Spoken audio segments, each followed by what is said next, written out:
Assalamu alaikum.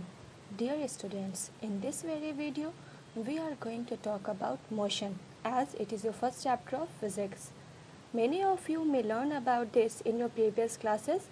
Today, we are going to learn something more about it. First of all, we understand this term with some examples. For example, a man moves when he walks along a road. A bird moves when it flies. एक इंसान जब चल रहा है, चिड़िया उड़ रही है, तो वो क्या है? मूविंग है, मीन्स मोशन में है. And there are many more examples. A common characteristics of all the moving bodies is that they change their position with time. एक खासियत जो सारे मूविंग बॉडीज़ में हम लोग को दिख सकती है वो ये है कि वो अपना पोजीशन टाइम के साथ चेंज करते रहते हैं. We can now define motion as follows. A body is said to be in motion or moving when its position changes continuously with respect to a stationary object taken as reference point. Means एक body जो है वो अब motion में तब कहलाएगी या moving तब कहलाएगी जब वो अपना पोजीशन कॉन्टीन्यूसली चेंज करते रहे किसी स्टेशनरी ऑब्जेक्ट के रेस्पेक्ट में, और वो स्टेशनरी ऑब्जेक्ट क्या होगा? उसका रेफरेंस पॉइंट होगा. Now we take some more examples to understand this term more clearly.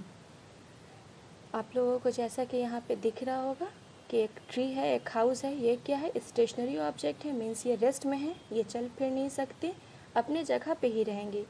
उसके रिस्पेक्ट में यहाँ पे एक कार दिखाई गई है, ए मूविंग कार. अभी ये पोजीशन ए पे है, क्योंकि ये मूविंग है तो टाइम के साथ क्या करेगी? अपना पोजीशन चेंज करेगी. और कुछ देर बाद ये क्या है? पोजीशन बी पे है. After 5 seconds car reaches here, means अभी ए पे है, 5 सेकेंड में क्या हो गया? बी पे है. लेकिन जो इसका रेफरेंस पॉइंट था, स्टेशनरी ऑब्जेक्ट जैसे कि ट्री और हाउस, वो तो अपनी जगह पे है. मीन्स इसको हम लोग रेफरेंस पॉइंट लिए कि ये रेस्ट में है, और इसके रिस्पेक्ट में ये कार जो है अभी यहाँ पे थी और अभी यहाँ पे है, तो ये क्या कहलाएगी कि ये कार मूविंग है.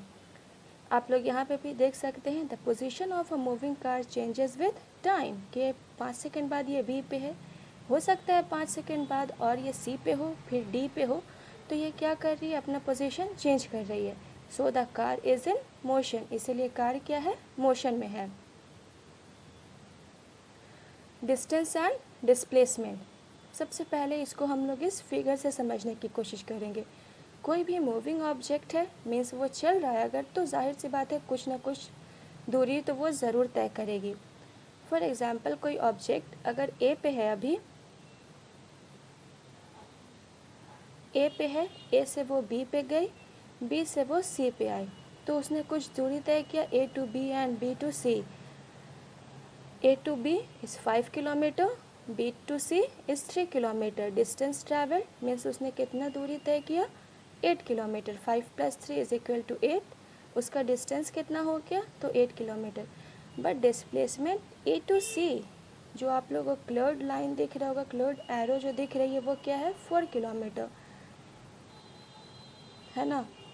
तो डिस्प्लेसमेंट को हम लोग क्या कह सकते हैं? Shortest distance is called as displacement. Means initial point तो ए है, मीन्स यहाँ से उसने शुरुआत की, और फाइनल पॉइंट सी, कि इसको यहाँ तक पहुँचना है.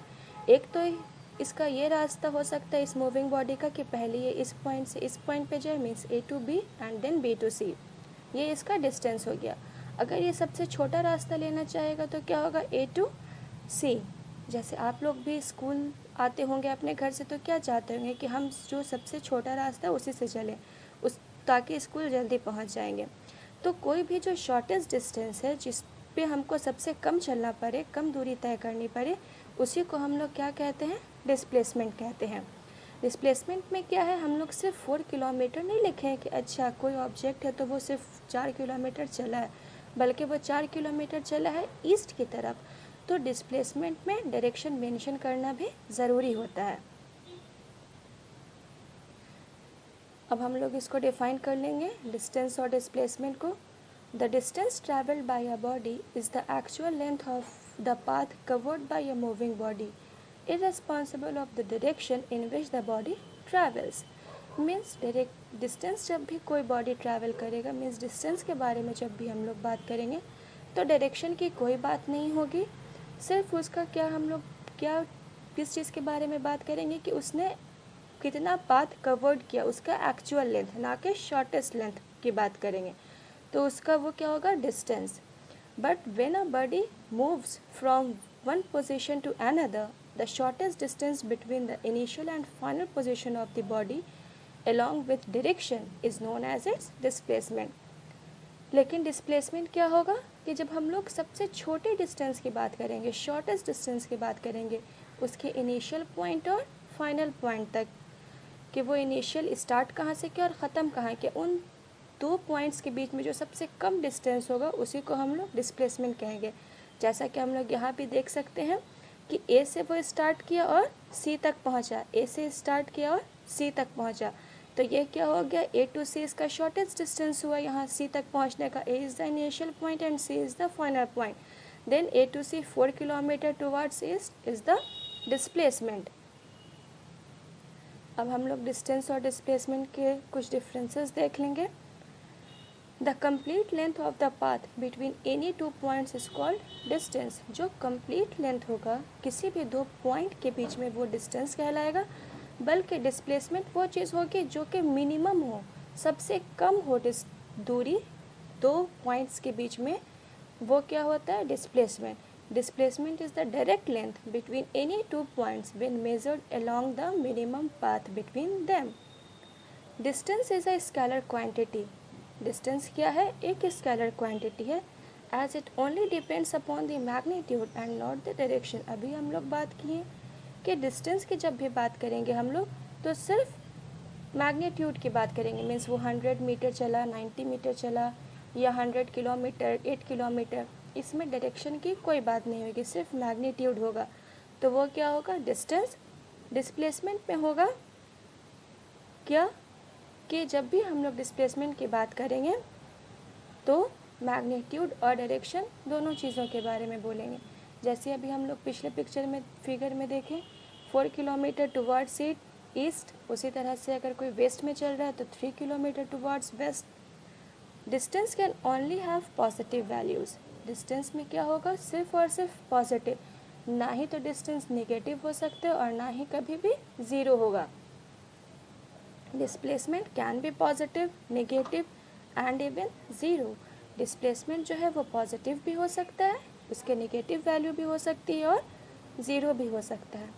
अब हम लोग बात करेंगे कि स्केलर और वेक्टर क्वांटिटी क्या है। स्केलर क्वांटिटी वैसे क्वांटिटी होती है जो कि सिर्फ और सिर्फ मैग्नीट्यूड के थ्रू डिस्क्राइब हो। For example speed, volume, mass. Speed को हम लोग कैसे बोलेंगे, 3 मीटर पर second, 4 kilometre per hour. Volume में 3 kg, 4 kg, 10 kg। लेकिन वेक्टर ऐसे क्वांटिटी है जो कि मैग्नीट्यूड भी होगी उसके पास और डायरेक्शन भी। that has both a magnitude and a direction. For example, force, velocity, acceleration, etc. यहाँ पे अब आप लोग एक पिक्चर देख रहा होगा कि एक कोई ऑब्जेक्ट है, उसका इनिशियल पॉइंट क्या है, ये ए है। ए से चला 5 किलोमीटर बी तक, बी से चला 3 किलोमीटर सी तक, सी से फिर कहाँ गया, ए तक आया 4 किलोमीटर। इसका डिस्टेंस कितना हो गया, 5 + 3 + 4 = 12 किलोमीटर। लेकिन अगर इसके डिस्प्लेसमेंट की बात करें तो कितना होगा, इसका डिस्प्लेसमेंट जो होगा वो ज़ीरो होगा। क्यों ज़ीरो होगा, क्योंकि इसका इनिशियल और फाइनल पॉइंट दोनों क्या है, ए है।